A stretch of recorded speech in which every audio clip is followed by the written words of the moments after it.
tugatora atakwisha atakubundabunda kandi tugenda twemye n'ugushaka kwinshi kubera ko iyi demokarasi yaducengetereyemo.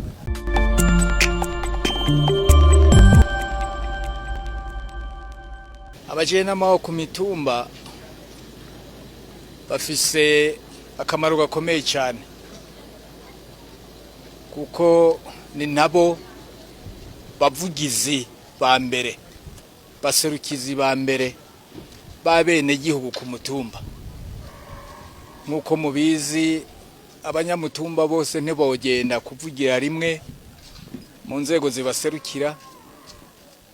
Bahisemo rero ko muri demokarasi niko bigenda, bitorera abazobaserukira ku mutumba. Uno musi twebwe rero nka bamwe mu babene gihugu bari hano twaje kandi turahejeje kubitunganya. Murabona ko duhejeje na twebwe gutora abaduserukira mu bene gihugu, turimwo banyamutumba, turimwo.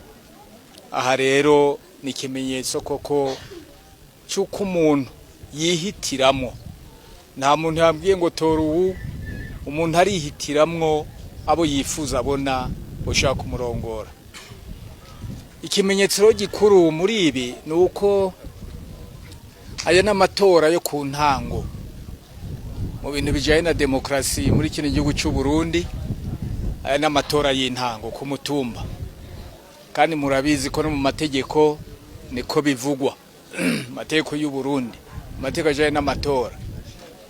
Rero ubutegetsi bw'igihugu, ubutegetsi buhera ku mitumba, niho buhagaze.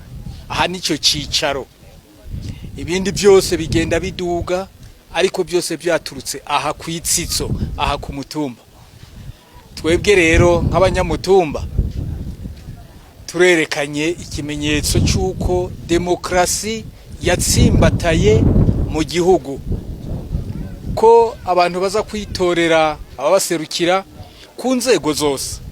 Duhera hano ku mutumba atankomanzi, tugatora mu mwidegemvyo, tugatora atakwisha atakubundabunda kandi tugenda twemye n'ugushaka kwinshi kubera ko iyi demokarasi yaducengetereyemo, turayiyumvamo ahantu hose. Rero ikimenyetso cy'ahantu hose biriko bira muri kino gihugu nicerekana ko abarundi tumaze kumenya demokarasi ari cyo, kandi ko abene gihugu hariya nyene ku mutumzo ari bo soko ry'ububasha, soko ry'ubutegetsi bwose mu gihugu.